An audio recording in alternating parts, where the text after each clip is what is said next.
Et Jean Perrier pour cet entretien instructif et musclé. Allez, on referme cette longue page sportive du lundi sur d'autres muscles que ceux des rugbymen. On va parler d'haltérophilie dont les championnats du monde auront lieu à Paris au mois de novembre. Un événement qu'attend avec impatience le petit club de l'amicale laïque Charlieu. C'est dans la Loire qui compte, vous allez le voir, de jeunes haltérophiles d'un excellent niveau.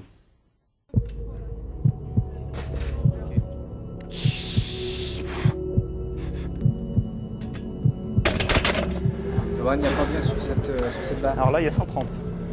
130 kilos. 130 kilos à l'entraînement, mais un record à 150 à l'épaulé jeté pour Johan Chazelle, 6e au dernier championnat du monde universitaire. À lui seul, il représente le dynamisme du club d'haltérophilie de Charlieu. L'haltérophilie, un sport bien méconnu encore du grand public et pourtant discipline olympique depuis les premiers Jeux modernes en 1896. Voilà, on bloque et on pousse, impeccable.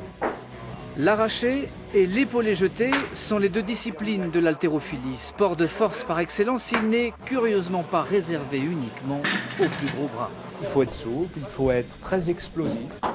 Et contrairement à tout ce qu'on peut penser, la force, je dirais, intervient à la fin, quoi. D'abord, il faut un physique important. Des qualités de vitesse, de souplesse sont très importantes au début.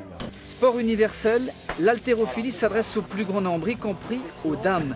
Avec 58 kilos à l'arraché, Vanessa possède déjà un bon niveau. Jusqu'à présent, je suis sur le niveau interrégional et je vise cette année le niveau fédéral. Donc en fait, en haltérophilie, c'est le niveau juste en dessous du niveau national. Déjà fort de ses athlètes et de son encadrement performant, le petit club de Charlieu peut désormais compter sur une jeunesse bien acquise à la cause de l'haltérophilie. De quoi placer la barre un peu plus haut encore dans la perspective de bons résultats. L'information continue sur France3.fr.